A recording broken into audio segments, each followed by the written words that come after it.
Welcome to my YouTube channel, The Storyteller's Realm. Disclaimer. All stories, characters, and events depicted in this video are purely fictional. Any resemblance to real persons, living or dead, or to real-life events or locales is purely coincidental. May contain some 18+ content. This content is created for entertainment purposes only. Please like, share, and subscribe, and don't forget to hit the bell icon for notifications of new videos. Jaipur के सबसे बड़े hospital में एक lady को लाया जाता है। उनकी उम्र लगभग 40 साल की है, जो पूरी तरह से जल चुकी है। लेडी के साथ एक आदमी है जो डॉक्टर को बुलाते हैं। डॉक्टर वहां आते हैं। उनकी हालत देखकर डॉक्टर बोलता है, हमारे हॉस्पिटल के आज सर्जरी स्पेशलिस्ट डॉक्टर नहीं है, आप इन्हें दिल्ली ले जाए। दिल्ली जाने में तो बहुत टाइम लगेगा और मरीज की हालत ऐसी नहीं है कि उनको इतना दूर ले जाया जाए, आप कुछ कीजिए। डॉक्टर के पैर पकड़ते हुए वो आदमी बोला। डॉक्टर ने कहा, आई एम सॉरी, मैं कुछ नहीं कर सकता। तभी वहाँ एक लड़का आता है जो कि हॉस्पिटल के सामने बने रेस्टोरेंट में वेटर है, जो किसी का ऑर्डर डिलीवरी करने आया है।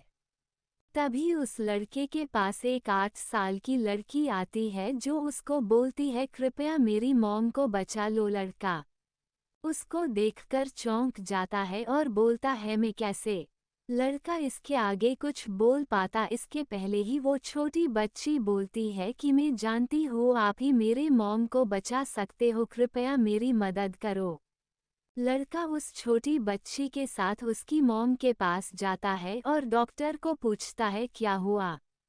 डॉक्टर बताता है कि वो लेडीज पूरी तरह से जल गई है और आज हॉस्पिटल में सर्जरी स्पेशलिस्ट डॉक्टर नहीं है। इतना सुनते ही वो लड़का तुरंत उस लेडीज को ऑपरेशन थिएटर में ले जाता है। ये सब देखकर सब लोग अचंभित हो जाते हैं।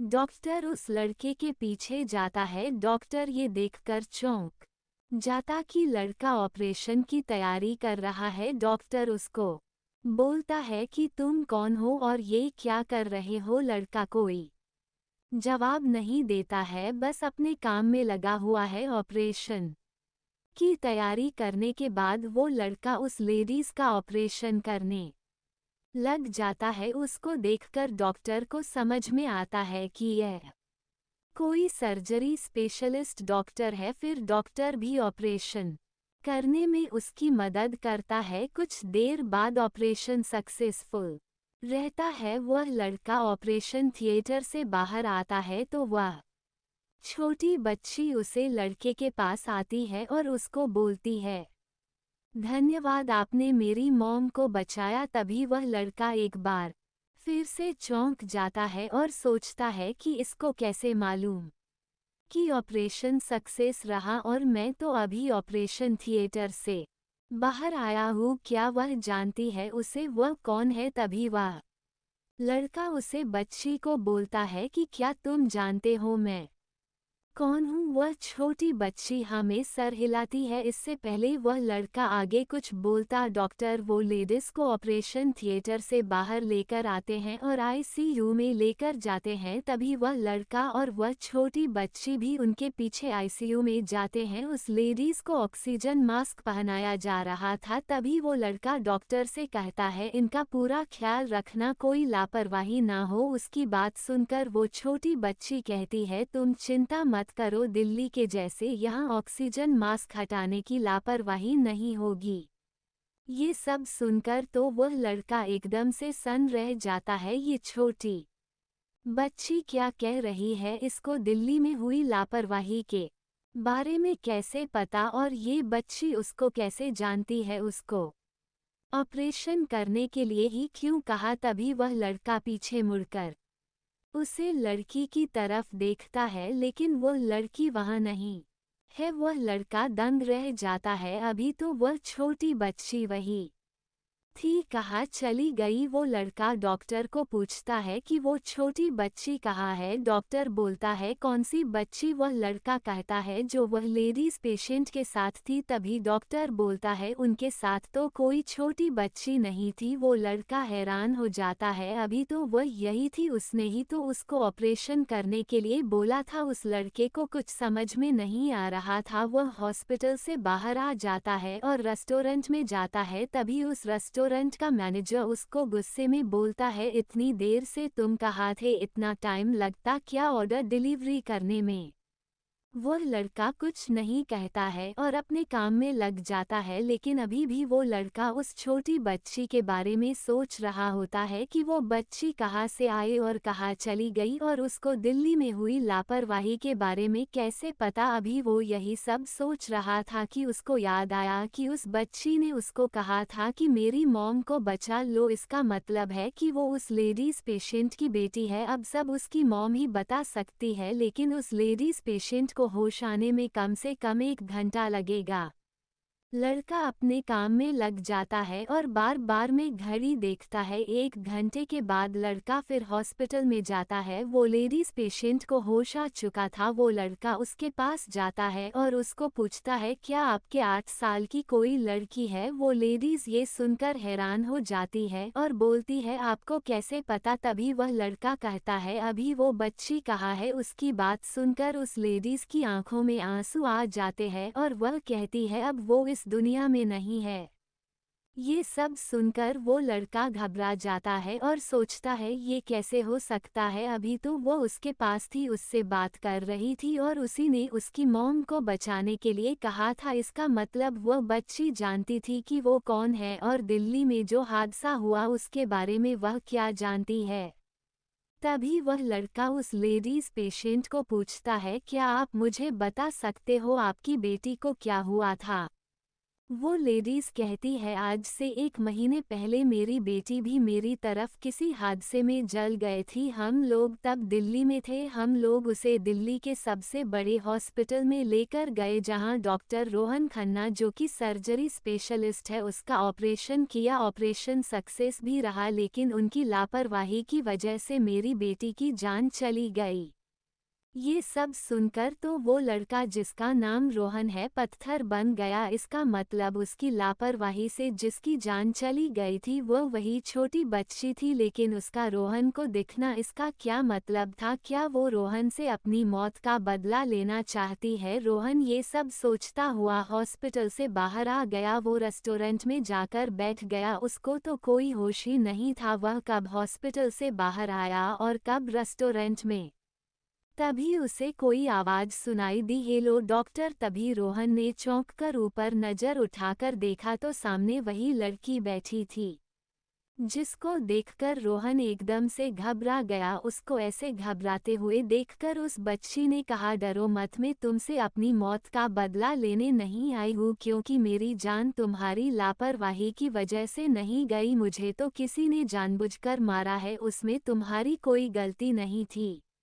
उसी ने मेरी मॉम को मारने की कोशिश की, लेकिन तुमने उन्हें बचा लिया और अब आगे भी तुम ही उन्हें बचा सकते हो। उनकी जान को खतरा है, उनको बचा लो और मेरी बहन को भी। उसकी बातें सुनकर रोहन हैरान हो जाता है और कहता है तुम मुझे बताओ तुमको किसने मारा और तुम्हारी मॉम को कौन मारना चाहता है। मैं अभी पुलिस को बोलकर उसको पकड़वा देता हूँ। तभी वो बच्ची कहती है तुम जितना सोच रहे उतना सिंपल नहीं है, तुमको मेरे घर जाना होगा और वो भी लड़की बनकर। रोहन उसकी बात सुनकर गुस्से में कहता है तुम पागल हो क्या, मैं और लड़की कभी नहीं, ये कोई फिल्म नहीं है। तुम मुझे बताओ तुमको किसने मारा, बाकी सब मैं ठीक कर दूंगा। तभी वह लड़की जिसका नाम रिया है कहती है क्या तुम्हारे पास कोई सबूत है कि मुझको किसने मारा। तुम पुलिस को क्या कहोगे कि तुम्हें मरी हुई रिया ने बताया कि उसको किसने मारा है, क्या पुलिस तुम्हारा विश्वास करेगी। रोहन भी सोचते हुए कहता है लेकिन तुम मुझे तो बता सकती हो ना कि वो कौन है जिसने तुम्हें मारा। रिया कुछ देर चुप रहकर कहती है मेरी दीदी ने।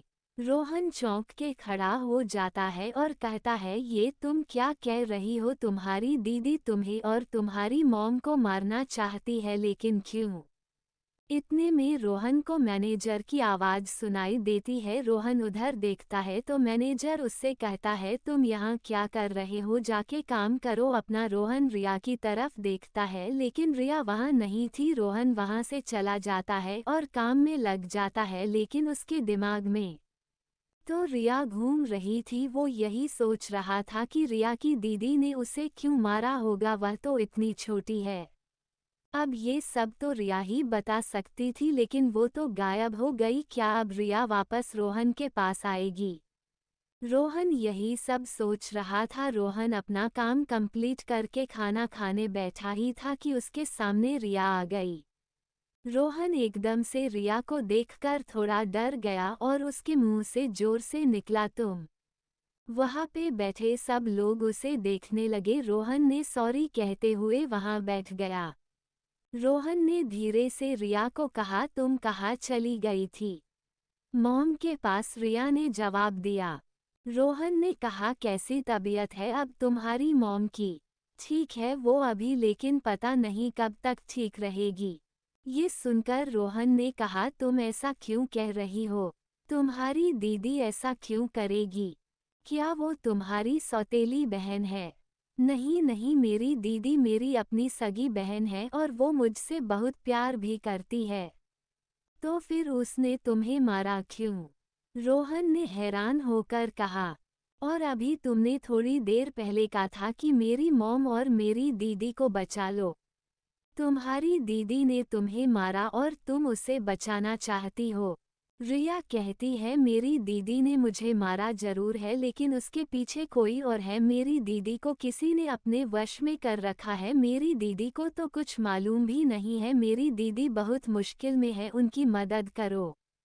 रोहन कुछ सोचने लगता है, उसकी समझ में तो कुछ नहीं आ रहा था। तभी रिया कहती है, सोच लो, दो जिंदगी है, या तो तुम उन्हें बचा लो या छोड़ दो। तुमने अपने आप से वादा किया था कि तुम लोगों की जान बचाओगे। रोहन को याद आता है, उसने अमेरिका में सर्जरी स्पेशलिस्ट डॉक्टर की पढ़ाई की थी। उसे अमेरिका में बहुत ऑफर भी मिले थे, लेकिन वह भारत में ही काम करना चाहता था। उसने अपने आप से वादा किया था कि वह लोगों की जान बचाएगा, चाहे कोई अमीर हो या गरीब। इलाज न होने की वजह से किसी की जान नहीं जाएगी। उसने बहुत लोगों की जान भी बचाई, लेकिन उसकी एक लापरवाही की वजह से एक बच्ची की जान चली गई, जिसकी वजह से उसने डॉक्टर की जॉब छोड़ दी। और अब वही बच्ची उसके सामने बैठी है जो उससे कह रही है कि उसकी वजह से उसकी जान नहीं गई। तभी रिया उसके सामने चुटकी बजाती है और कहती है, क्या हुआ मिस्टर खो? तभी रोहन एकदम से उसे देखता है और कहता है, मिस्टर खो, ये क्या है? मेरा नाम रोहन है। तभी रिया कहती है, तुम बात बात पे पता नहीं कहाँ खो जाते हो, इसीलिए मैंने तुम्हारा नाम खो रखा है। रोहन एक छोटी सी स्माइल देता है तो रिया भी देखकर मुस्कुरा देती है। तो फिर तुम मेरे घर चल रहे हो न? रिया ने कहा। तो रोहन फिर सोचने लगता है, ऐसे वह किसी के घर कैसे जा सकता है, और वो भी लड़की बनकर।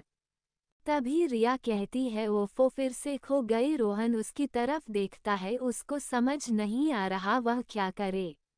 रिया समझ जाती है कि रोहन कंफ्यूज है। तभी रिया कहती है, कोई बात नहीं, मेरी तरह मेरी दीदी और मेरी मॉम भी मर जाएगी, वो भी मेरी तरह भटकती रहेगी, लेकिन तुम्हें क्या फर्क पड़ता है? तुम बस वादा करते हो लोगों की जान बचाने का।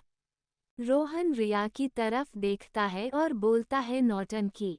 रिया मुस्करा देती है और कहती है, मतलब तुम मान गए, तुम मेरे घर आ रहे हो? रोहन हाँ में सर हिला देता है और कहता है, बोलो क्या करना है मुझे? तो रिया मुस्कुरा के कहती है, अपना खाना खाओ, मैं कल वापस आती। रोहन कुछ कहता उससे पहले ही रिया गायब हो गई। रोहन अपने मन में ये लड़की भी ना और अपना खाना खाने लगता है और सोचता है, वो लड़की बनकर उसके घर में कैसे जाएगा? पता नहीं इस पागल लड़की ने क्या सोचा है। सुबह का समय रोहन रेस्टोरेंट में रिया का इंतजार कर रहा है। वो अपने चारों ओर देखता है, पता नहीं रिया कहाँ हो। काफी टाइम के बाद भी जब रोहन को रिया नहीं दिखाई दी तो रोहन सोचता है वो कहाँ चली गई। कल से तो उसके पीछे पड़ी थी उसके घर जाने के लिए, अब जबकि वो राजी हो गया है तो उसका कुछ पता ही नहीं।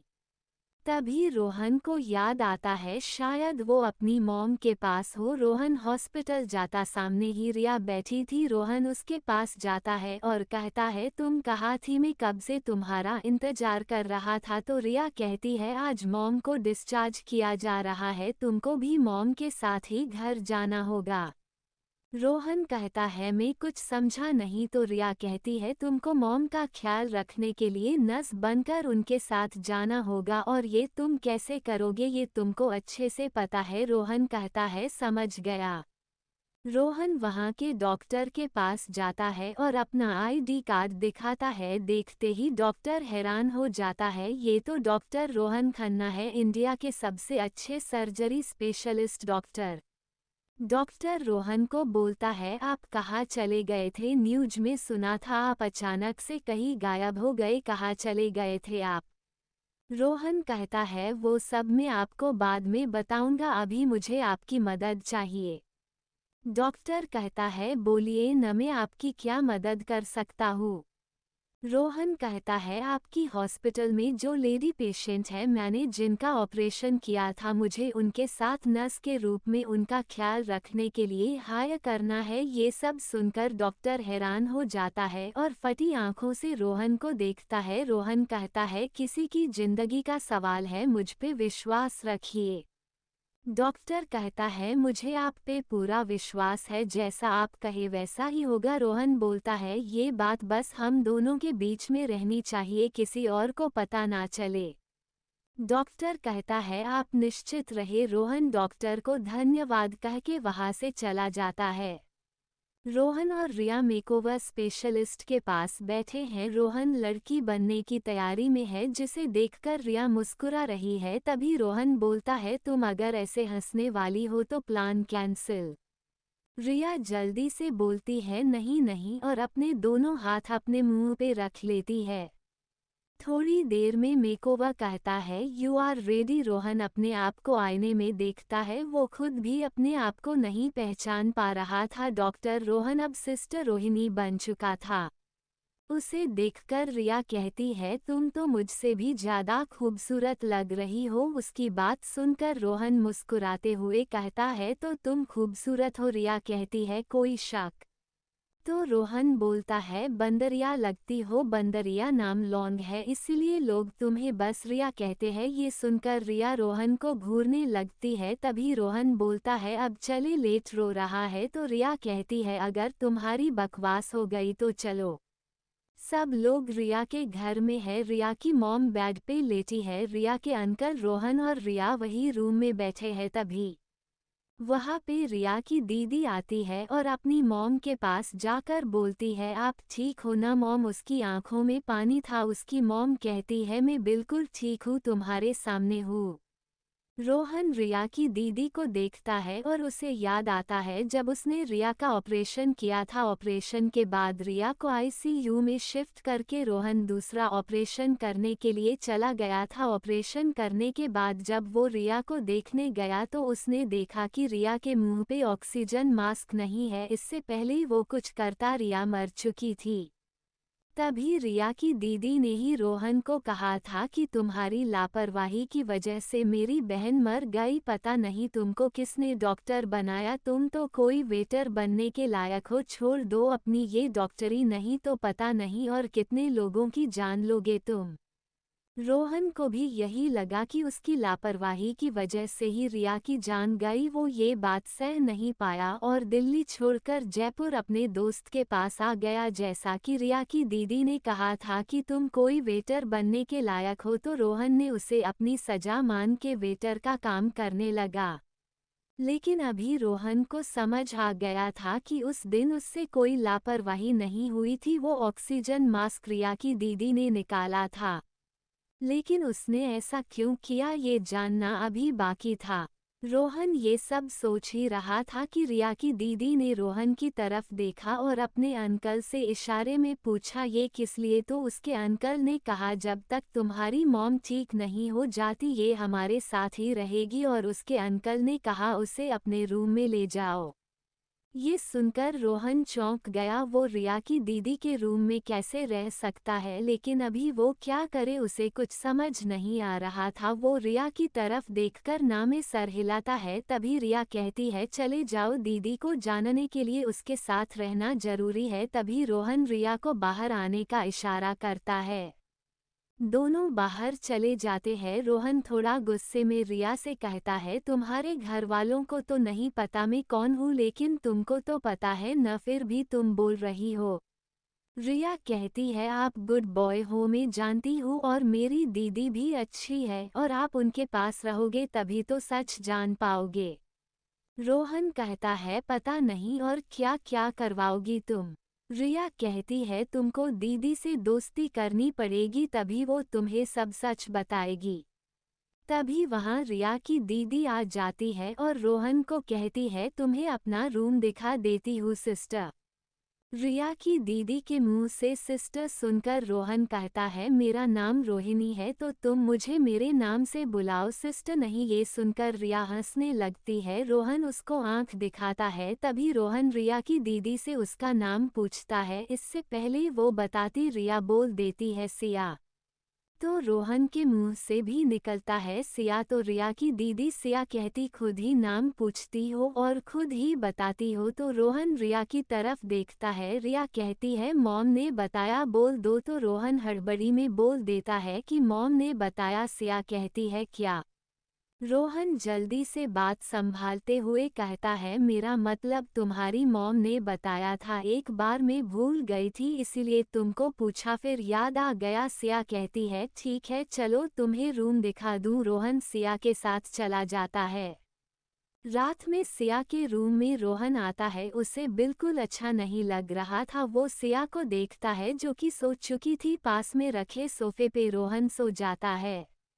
रात के लगभग 12 बजे सिया के जोर से चिल्लाने की आवाज आती है। आवाज सुनकर रोहन उठ जाता है। वो देखता है कि सिया डरी हुई है और चिल्लाते हुए कह रही है मुझे छोड़ दो और चले जाओ यहाँ से।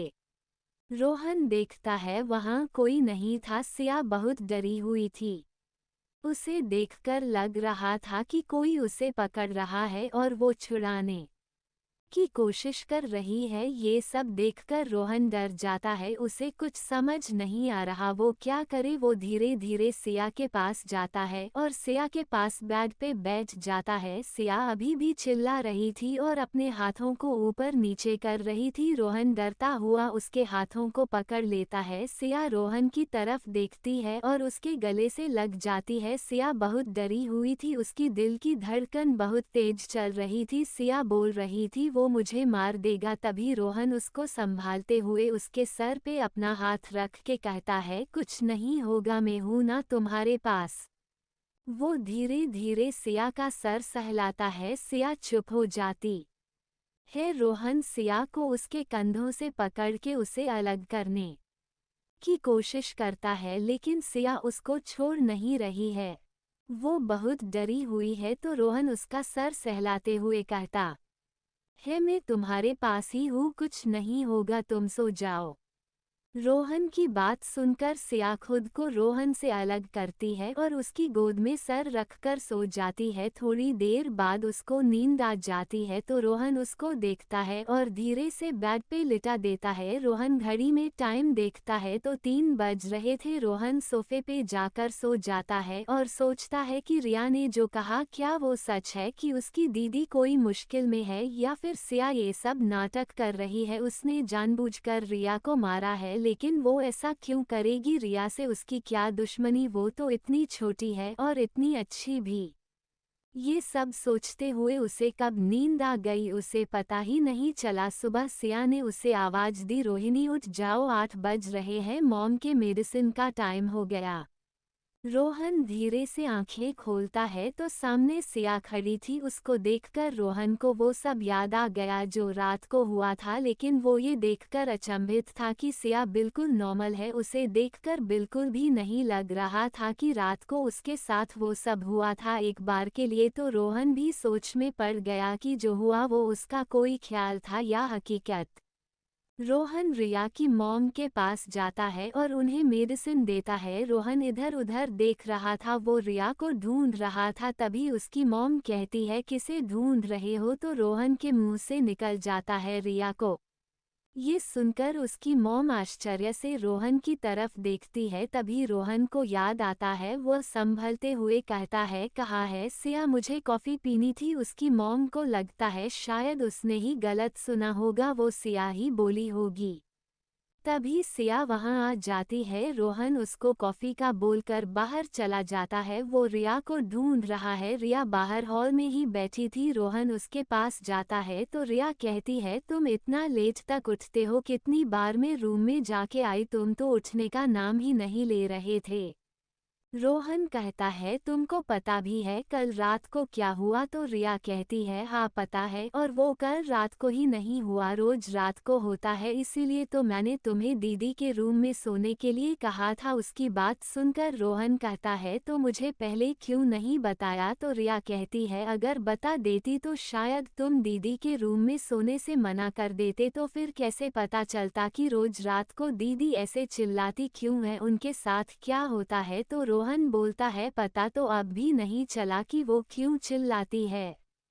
रिया खड़े होकर कहती है तो तुमने दीदी को पूछा नहीं कि उनको क्या हुआ, वहाँ कौन है। रोहन कहता है कैसे पूछता, वो इतनी डरी हुई थी, मैंने सोचा सुबह आराम से पूछ लेंगे, लेकिन इसके आगे रोहन कुछ कहता रिया बोल पड़ती है अब दीदी को कुछ याद नहीं, रात को उनके साथ क्या होता है वो सुबह सब भूल जाती है। मेरा ऑक्सीजन मास्क दीदी ने निकाला था, अब उनको वो सब भी याद नहीं। रोहन कुछ सोचता है और रिया से पूछता है तुम आग में कैसे जल गई थी, तुम्हारे साथ वो हादसा कैसे हुआ।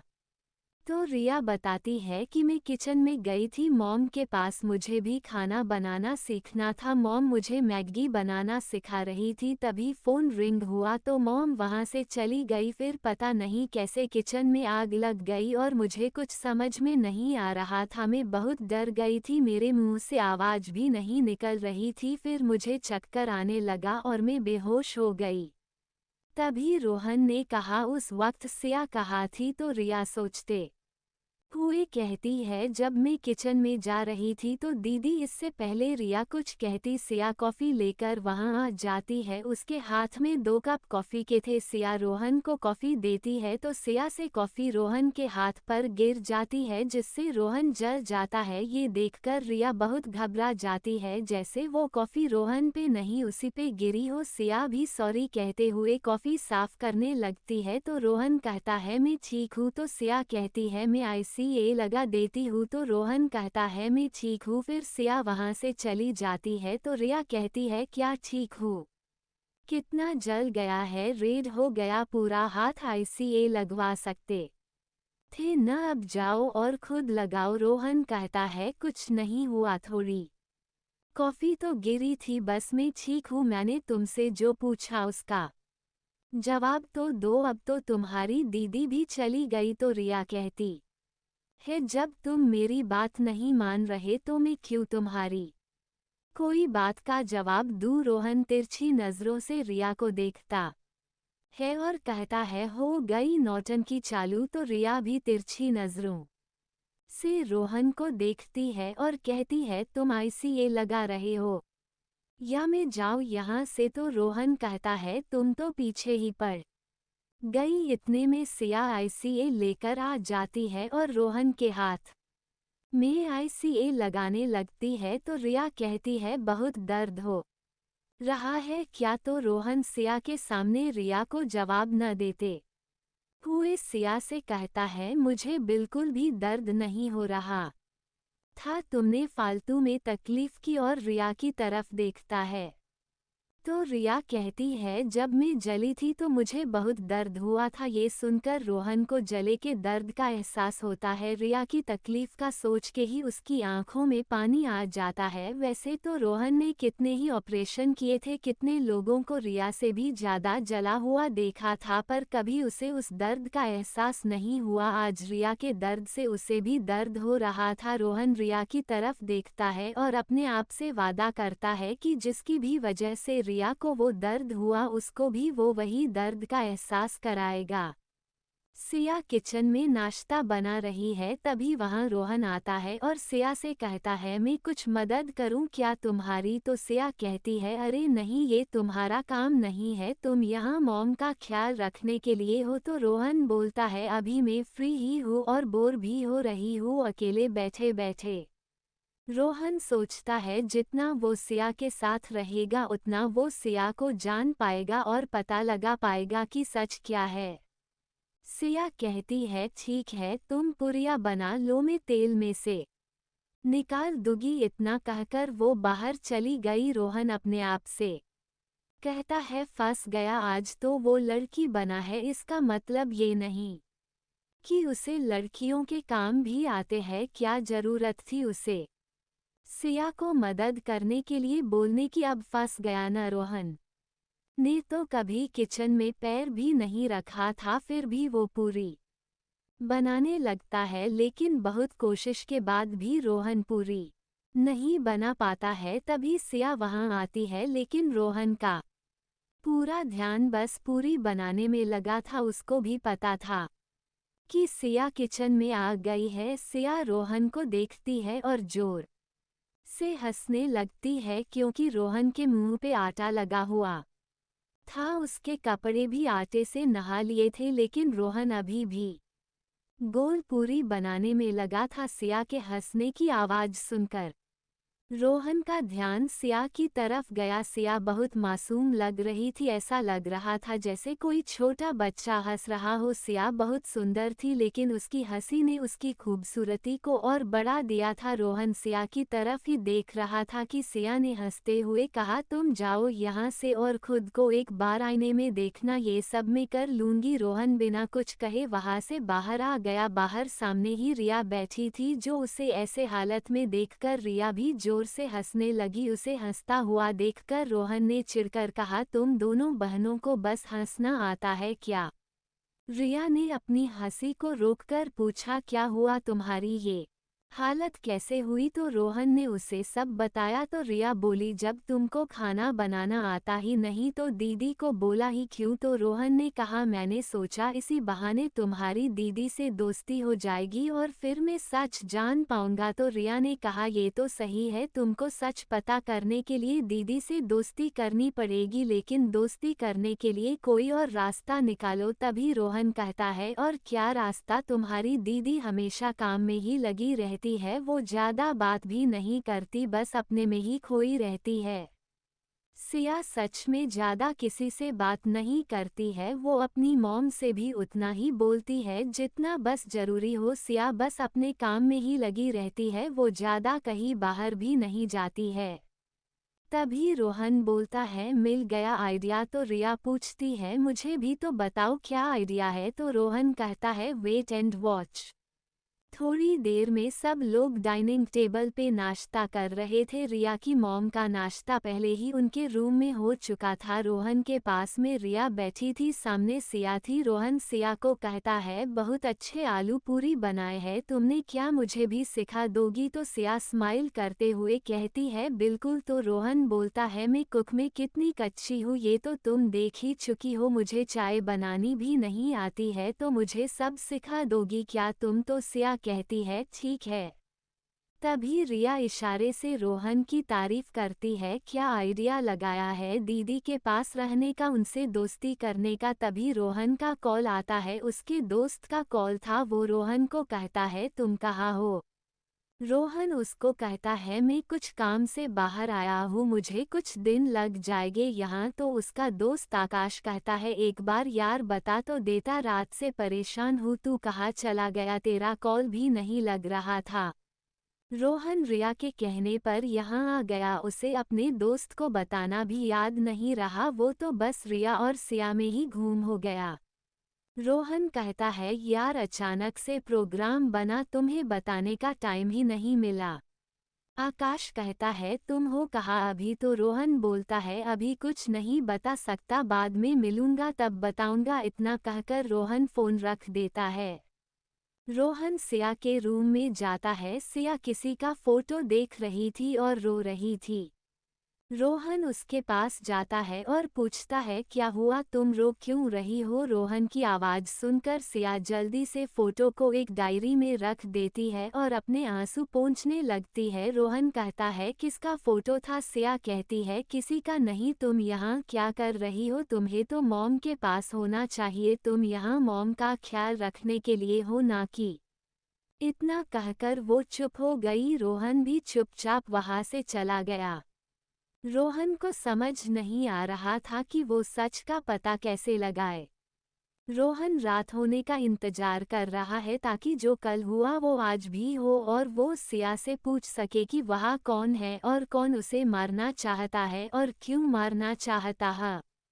सिया किचन में डिनर बना रही है। रोहन सिया से खाना बनाना सीख रहा है। रिया भी वहीं बैठी सब देख रही है। रोहन को बिल्कुल भी किचन का काम नहीं आता है, उसको तो कुछ सब्जियों के नाम भी नहीं पता। सिया कहती है तुम लड़की होकर भी तुम्हें कुछ नहीं आता? तो रोहन सोचता अभी लड़की बना ही हूँ तो लड़कियों के काम भी सीख लूंगा। रोहन सोच रहा था तो सिया को लगा शायद वो नाराज है उससे, उसने थोड़ी देर पहले रोहन को यूं डांट दिया तो, लेकिन सिया कुछ नहीं कहती है। तभी रिया रोहन को बोलती है तुमसे ज़्यादा तो मुझे किचन का काम आता है, तुम्हें तो मैगी बनाना भी नहीं आता है। तो रोहन बोलता है मैगी के अलावा भी तुम्हें कुछ आता है और मैं कैसे मान लूँ तुम्हें मैगी बनानी आती है? मैंने तो कभी खाई नहीं तुम्हारी मैगी बनाई हुई। तभी रिया उदास मन से कहती है मैं तुम्हें जरूर खिलाती, लेकिन मैं अभी।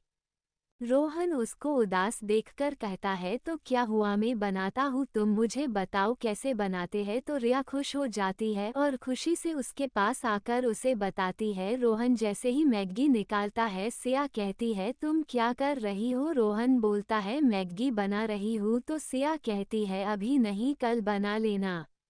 रोहन रिया की तरफ देखता है। रिया फिर उदास मन से दूर जाकर बैठ जाती है। तो रोहन इशारे से कहता है कोई बात नहीं बाद में बना लेंगे। तो रिया भी स्माइल कर देती है, लेकिन रोहन को बिल्कुल अच्छा नहीं लगता है। कितनी खुश हुई थी वो ये सोचकर कि वो मुझे मैगी बनाना सिखाएगी, रोहन सोच रहा था। तभी सिया की नज़र रोहन पे जाती है। रोहन को उदास देखकर सिया कहती है ठीक है अभी बना लो मैगी। ये सुनकर रोहन और रिया दोनों खुश हो जाते हैं। रिया फिर से रोहन के पास आकर उसे मैगी बनाना सिखाती है। रोहन को भी बहुत अच्छा लग रहा था रिया से सीखने में। रोहन साथ में रिया से मस्ती भी कर रहा था। रिया 2 गिलास पानी कहती तो रोहन 4 गिलास डालता। तो रिया कहती ओफो तुम्हें तो कुछ नहीं आता। रोहन बस मुस्कुरा देता। रोहन को रिया को छेड़ना बहुत अच्छा लगता था, वो खुश होती तो रोहन भी खुश हो जाता था। सिया रोहन को मैगी बनाते हुए देख रही थी। सिया ने सोचा कम से कम मैगी तो बना लेती है। सिया और रोहन मैगी खाते हैं। सिया रोहन को कहती और रोहन रिया को कहता है मैगी बहुत अच्छी बनी है। तो रिया कहती बनाई किसने है? तो रोहन बोलता है मैंने। तो रिया कहती है लेकिन सिखाई तो मैंने है ना। तो रोहन भी हमें सर हिला देता है। कुछ देर बाद सिया अपने रूम में जाकर सो जाती है। रोहन भी उसकी मॉम को मेडिसिन देकर सोना चला जाता है। रोहन को रात का सोच के थोड़ा डर लग रहा है, क्या होगा? रोहन अपने सोफे पे जाकर लेट जाता है और टाइम देखता है। अभी 10:30 बज रहे हैं। रोहन सिया को देखता है, वो सो चुकी है, लेकिन रोहन नहीं सोता है। वो 12 बजे बजने का इंतजार करता है। जैसे जैसे टाइम निकलता है रोहन का दिल जोर से धड़कने लगता है। 12 बजे बज चुके हैं। रोहन अपने दिल पे हाथ रख लेता है। उसे डर लग रहा था और जैसा कि उसने सोचा था सिया जोर से चिल्लाने लगती है। सिया के चिल्लाते ही रोहन जल्दी से सिया के पास चला जाता है और उसके हाथ पकड़ लेता है। सिया डर से उसके गले लग जाती है जैसा रिया ने कहा था। रोहन सिया को पूछता है कौन है यहाँ, तो सिया डरते हुए कहती है टोनी। रोहन जल्दी से बोलता है टोनी कौन है और वो तुम्हें क्यों मारना। इससे पहले रोहन अपनी बात पूरी करता, सिया एकदम से रोहन से दूर बेड के नीचे जा गिरी और चिल्लाते हुए कहने लगी मैं कुछ नहीं बताऊंगी, मुझे छोड़ दो। रोहन ये सब देखकर एकदम अचंभित हो जाता है। सब इतना जल्दी हुआ उसे कुछ समझ नहीं आया। वो जल्दी से सिया के पास जाता है और डरता हुआ सिया को पकड़ लेता है। सिया भी उसे देखकर गले लगा लेती है। सिया बहुत डरी हुई है और उसकी हालत भी बहुत खराब हो रही थी। रोहन भी उसे कुछ नहीं कहता। रोहन से उसकी हालत देखी नहीं जा रही थी। रोहन धीरे से उसे उठाता है और बेड पे लिटा देता है, लेकिन सिया उसका हाथ पकड़ लेती है और उसकी तरफ देखती है जैसे कह रही हो मुझे छोड़कर मत जाओ, लेकिन उसके मुंह से आवाज नहीं निकलती है। रोहन समझ जाता है और वही उसके पास बैठ जाता है। सिया ने अभी भी रोहन का हाथ पकड़ रखा था। रोहन को रात भर नींद नहीं आई। जो कुछ हो रहा था उसकी समझ में तो कुछ नहीं आ रहा था। रोहन सोचता है इसका मतलब रिया जो कह रही थी वो सच था। सिया मुसीबत में है और ये टोनी कौन है, शायद रिया को पता हो, रिया ही बता सकती है। रोहन पूरी रात बैठे हुए निकाल देता है। सिया ने अभी भी रोहन का हाथ पकड़ रखा था। रोहन टाइम देखता है 6:30 हो रहा था। रोहन धीरे से सिया से अपना हाथ छुड़वाता है और फ्रेश रूम में जाता है। कुछ देर में तैयार होकर बाहर आता है। सिया अभी भी सो रही थी। रोहन बाहर हॉल में आता है। रिया वही हॉल में सोफे पे बैठी थी। रोहन को आता देखकर रिया कहती है आज तो क्या बात है, इतना जल्दी उठ गए। रोहन जल्दी से उसके पास आकर बैठ जाता है। रिया ध्यान से उसकी आंखों में देखती है और कहती है तुम सोए नहीं क्या। तो रोहन उसकी बात अनसुनी कर देता है और कहता है ये तो पता लग गया कि किसी टोनी की वजह से तुम्हारी दीदी की ये हालत है। क्या तुम जानती हो टोनी कौन है। तो रिया सोचने लगती है और कहती है नहीं, तुम्हें दीदी को ही पूछना चाहिए था, न कि टोनी कौन है। रिया की बात सुनकर रोहन कहता है तुम्हें पता भी है तुम्हारी दीदी की क्या हालत हुई थी। तो रिया सवाल भरी नज़र से रोहन को देखती है। रोहन उसे सब बताता है जो भी रात को हुआ। वो सब सुनकर रिया भी डर जाती है और रोहन को कहती है मेरी दीदी को बचा लो। रोहन कहता है मुझे समझ नहीं आ रहा, सच का पता कैसे चलेगा, क्या तुम्हारी मॉम को सब बता दे। तो रिया कहती है मॉम दीदी से पूछेगी और दीदी को तो कुछ याद नहीं रहता है, तो वो तो यही कहेगी कि ऐसा कुछ नहीं है, फिर मॉम तुमको ही गलत समझेगी तभी।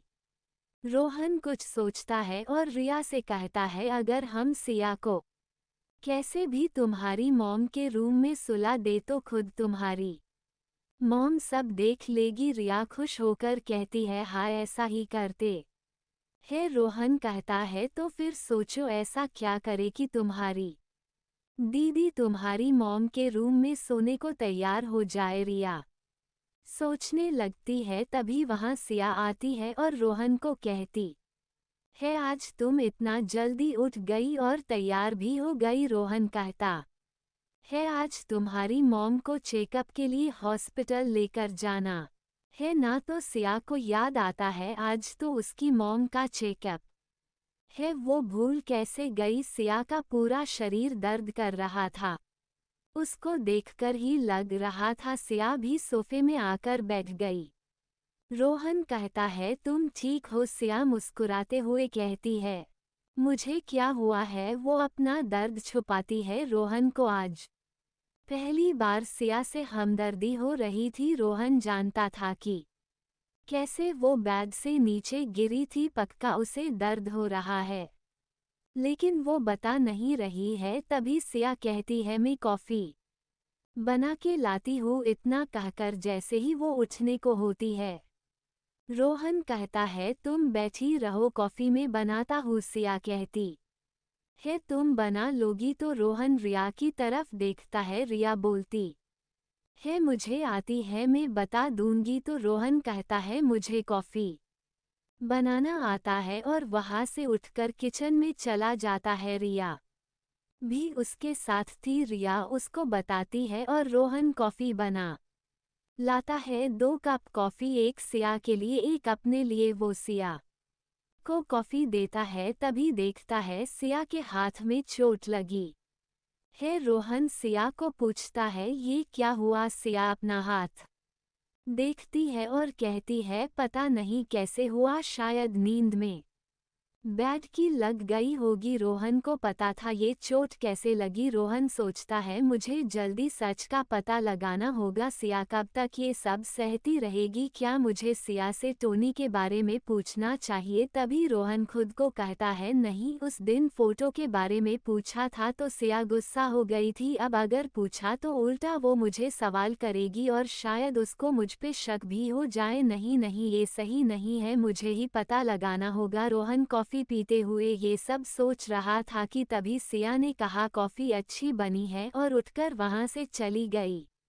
थोड़ी देर में वो लोग हॉस्पिटल के लिए निकलते हैं। रास्ते में ट्रैफिक रहता है। तभी रोहन अपने दोस्त आकाश को देखता है। आकाश उसकी बराबर की गाड़ी में बैठा है। रोहन जल्दी से अपना मुंह छिपाता है, लेकिन आकाश उसे देख लेता है। आकाश उसे पहचान नहीं पाता है क्योंकि रोहन लड़की बना हुआ था, लेकिन आकाश को ऐसा लगता है कि वो उस लड़की को जानता है।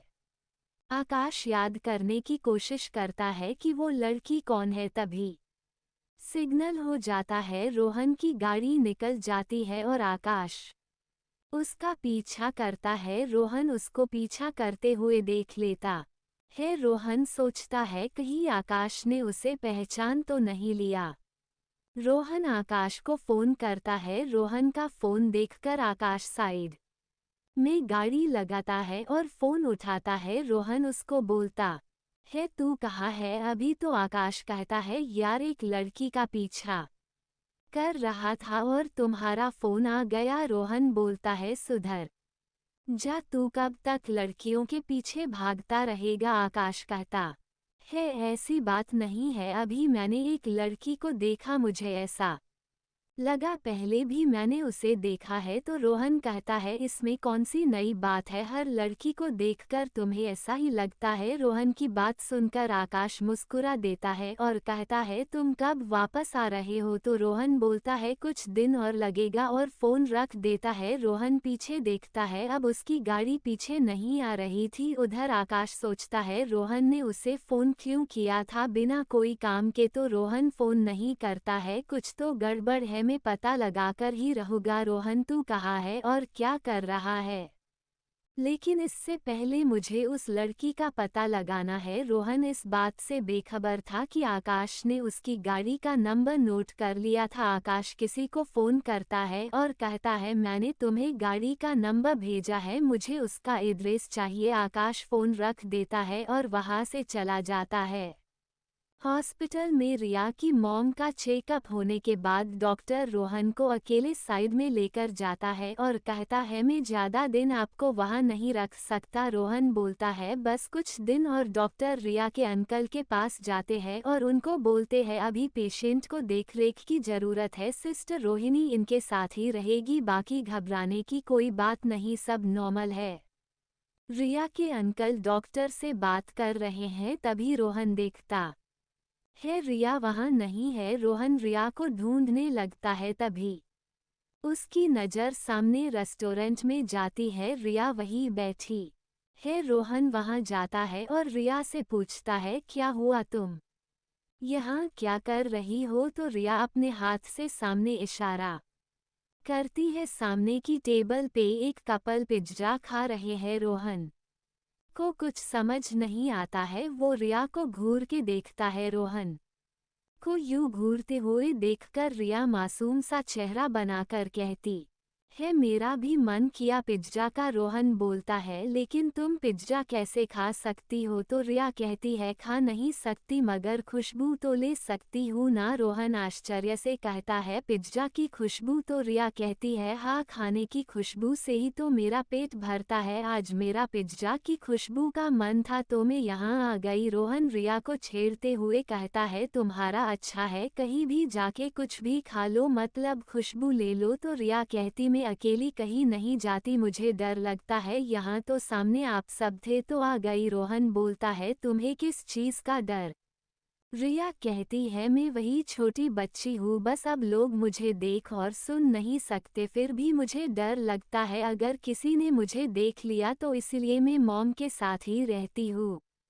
रोहन भी सोच में पड़ जाता है, सच में वह है तो छोटी बच्ची ही न मर गई तो क्या उसके सपने, उसका डर, उसका बचपना सब तो वही है। उसकी मॉम उसको देख नहीं सकती लेकिन फिर भी वो अपनी मॉम के पास खुद को कितना सुरक्षित महसूस करती है। और सच में मॉम अपनी जान भी दे देते हैं अपने बच्चों के लिए। रोहन को भी अपनी मॉम याद आ जाती है। वह 4 साल का था, उसने स्कूल जाना शुरू ही किया था। एक दिन उसके स्कूल में आग गई थी, रोहन अंदर ही रह गया था। आग बहुत ज्यादा बढ़ गई थी, किसी की भी हिम्मत नहीं थी अंदर जाने की। तभी उसकी मॉम भागते हुए अंदर गई और रोहन को अपने शॉल में लपेट कर ले आई, लेकिन खुद बुरी तरह से जल गई थी। उनकी सर्जरी नहीं होने की वजह से उनकी मौत हो गई थी, इसलिए उसके डैड ने उसको सर्जरी स्पेशलिस्ट डॉक्टर बनाया था ताकि फिर कभी इलाज न होने की वजह से किसी की मौत हो। और यही वादा रोहन ने खुद से भी किया था। रोहन को ये सब याद तो नहीं था लेकिन उसने अपने डैड से सुना था और शायद यही वजह थी कि उस दिन रिया की मौत रोहन सह नहीं पाया। रोहन की आंखों में पानी आ जाता है। रिया रोहन को आंसू छिपाते हुए देख लेती है और कहती है अगर रोना आ रहा है तो रो लेना चाहिए, लेकिन तुमको रोना क्यों आ रहा है? क्या तुम्हें भी पिज्जा खाना है? रिया की मासूम बात पे रोहन को हंसी आ जाती है तो रिया कहती है ये हुई ना बात, तुम हंसते हुए ही अच्छे लगते हो, रोते हुए तो सच में लड़की दिखते हो। रोहन कुछ कहता तभी रिया बोल पड़ती है दीदी आ रही है। रोहन सामने देखता है सिया उसकी तरफ ही आ रही थी। रोहन थोड़ा घबरा जाता है। सिया पास आकर कहती है तुम यहाँ क्या कर रही हो? रोहन कहता है पिज्जा खाने आई थी, तुम खाओगी? सिया कहती है ठीक है। रिया बोलती है क्यों नहीं खाएगी, दीदी को बहुत पसंद है पिज्जा। रोहन ऑर्डर करता है, थोड़ी देर में पिज्जा आ जाता है लेकिन रोहन नहीं खाता है क्योंकि रोहन को चीज़ से एलर्जी है। सिया रोहन को पिज्जा खाने के लिए कहती है, रोहन मना नहीं कर पाता है क्योंकि उसी ने सिया को बोला था वो खा लेता है। थोड़ी देर में वो लोग हॉस्पिटल से घर आ जाते हैं। एलर्जी की वजह से रोहन की तबीयत खराब होने लगती है, उसको पूरे शरीर में रेड चकते हो जाते हैं जिससे रोहन को जलन होने लगती है। वो सिया के रूम में आ जाता है। पहले भी बहुत बार रोहन को ऐसा हुआ है, उसको पता है क्या करना है। वो ICA लेकर आता है और खुद को लगाने लगता है। तभी वहाँ सिया आती है, वो देख लेती है। सिया कहती है ये क्या हुआ तुमको? अभी तो तुम ठीक थी, अचानक से ये सब? रोहन बोलता है कुछ नहीं, मुझे चीज़ से एलर्जी है, उसी की वजह से हुआ है, ठीक हो जाएगा, ICA लगा के रखूंगी। तो सिया कहती है अगर तुमको पता था तो तुमने पिज्जा खाया ही क्यों? रोहन के पास कोई जवाब नहीं था। रोहन को चुप देखकर सिया कहती है मुझे 2 ICA में लगाती हो। इससे पहले रोहन कुछ कहता सिया ICA लेकर रोहन को लगाने होती है कि रोहन पीछे हट जाता है और कहता है मैं लगा लूंगा। सिया कहती है पीछे तुम कैसे लगाओगी, मैं लगा देती हूँ। रोहन घबराते हुए कहता है नहीं नहीं मैं कर लूंगी, तू जाओ यहाँ से। सिया बोलती है तुम तो ऐसे शर्मा रही हो जैसे मैं कोई लड़का हूँ। रोहन सोचता है तुम नहीं लेकिन मैं तो लड़का हूँ। रोहन सिया को बोलता है मैं कर लूंगा, ये पहली बार नहीं है, पहले भी बहुत बार हुई है, मुझे एलर्जी, ICA लगाऊंगा तो ठीक हो जाएगी। सिया बोलती है जैसी तुम्हारी मर्जी और वहाँ से चली जाती है।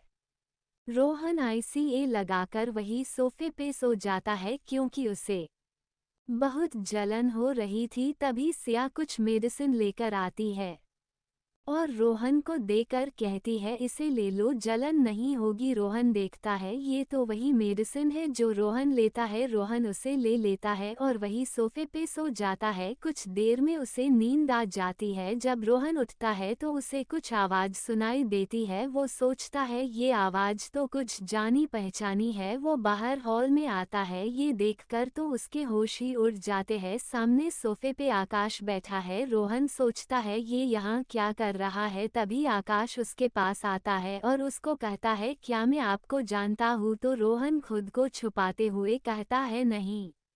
आकाश कहता है लेकिन मैंने आपको पहले कहीं देखा है। तो रोहन गुस्से में बोलता है लेकिन मैंने आपको कभी नहीं देखा और आप मेरा पीछा क्यों कर रहे हो।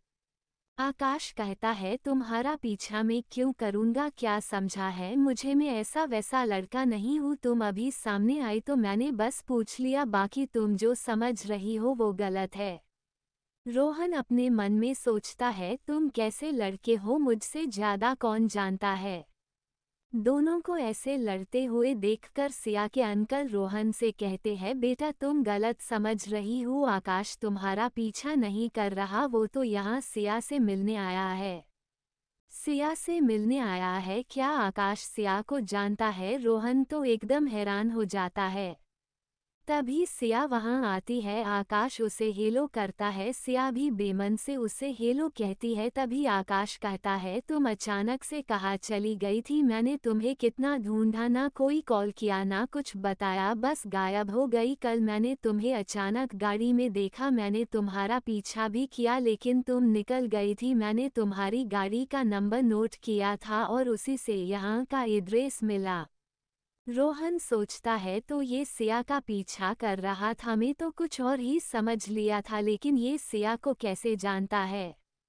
तभी आकाश कहता है तुम अपना प्रोजेक्ट ऐसे बीच में कैसे छोड़ सकती हो, तुम्हें पता है न मैं तुम्हारे बिना कुछ नहीं कर सकता। वो प्रोजेक्ट अभी भी अधूरा पड़ा है, उसे पूरा करना है, हम लोग दिल्ली जा रहे हैं।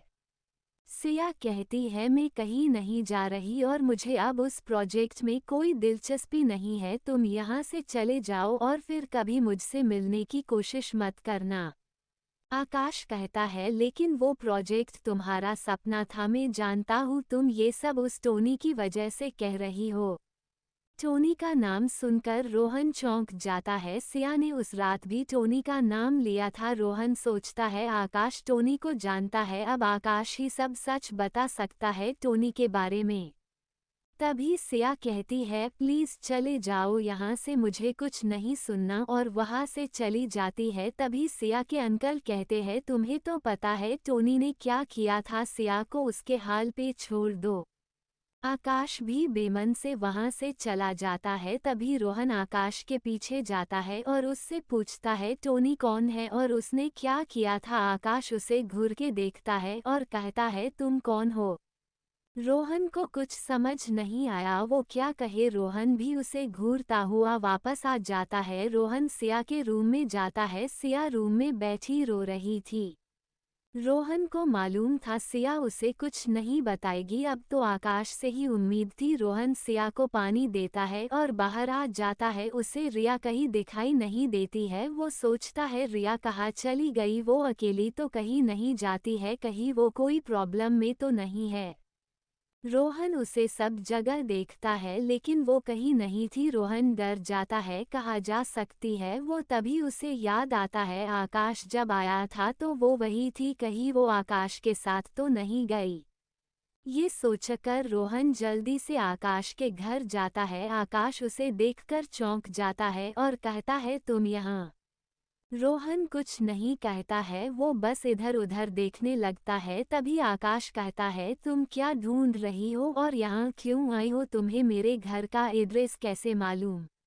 रोहन कहता है तुम्हारा पीछा करते हुए आई हूँ। आकाश कहता है तुम मेरा पीछा क्यों कर रही हो। रोहन कहता है क्योंकि तुम मेरा पीछा कर रहे थे। रोहन आकाश से बात करते हुए घर मैं इधर उधर घूम रहा है, वो रिया को ढूंढ रहा है। तभी आकाश कहता है मैं तुम्हारा पीछा नहीं कर रहा था, मैं सिया का पीछा कर रहा था और ये तुम इधर उधर घूम क्यों रही हो, एक जगह रुक के बात करो। तो रोहन आकाश के सामने खड़े होकर कहता है तो तुम सिया का पीछा क्यों कर रहे हो और ये टोनी कौन है। आकाश कहता है तुम्हें क्या करना है। तो रोहन कहता है मैं सिया की दोस्त हूँ इसलिए पूछ रही हूँ। आकाश कहता है दोस्त हो तो अपनी दोस्त से ही पूछ लेना, वो बता देगी, मेरा पीछा छोड़ दो। रोहन कहता है जब तक तुम नहीं बताओगे मैं तुम्हारा पीछा नहीं छोड़ने वाली।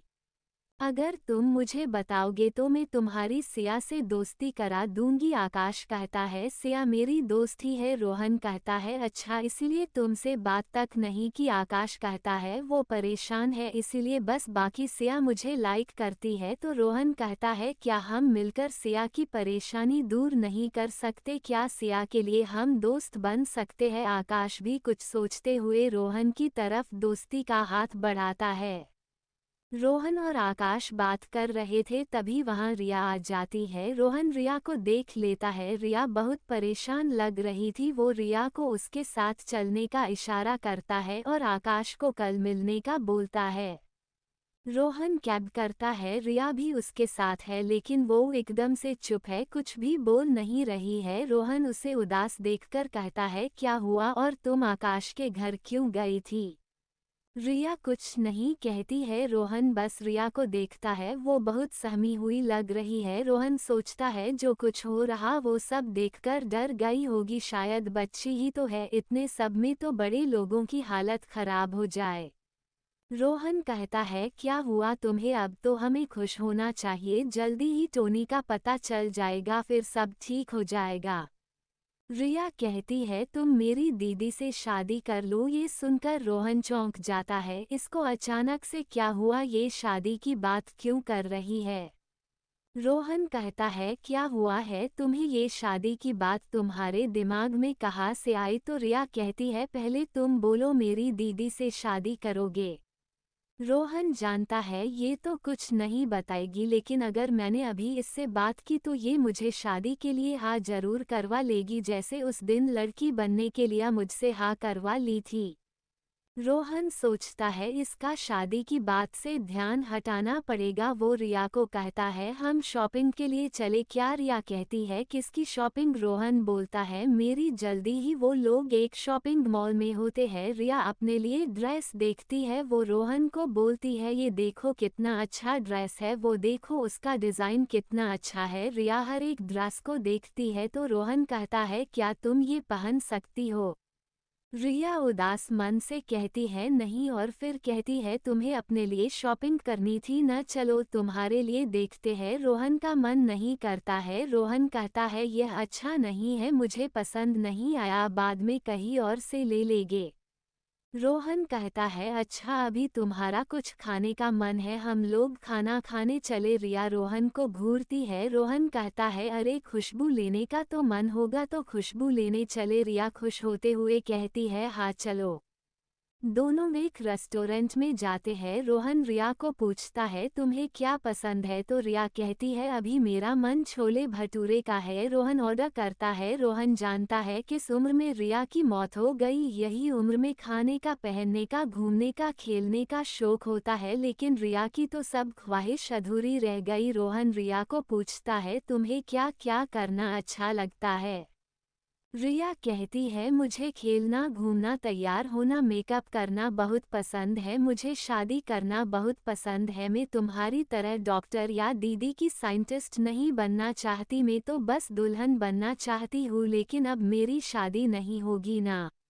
रोहन के पास उसकी बात का कोई जवाब नहीं था। तभी वेटर ऑर्डर लेकर आ जाता है। रिया एक लंबी सांस लेती है, वो एक सांस में ही छोले भटूरे की खुशबू ले लेती है। रोहन बाहर देखता है, अंधेरा होने लगा था। थोड़ी देर में वो घर आ जाते हैं। घर आते आते उनको रात हो जाती है।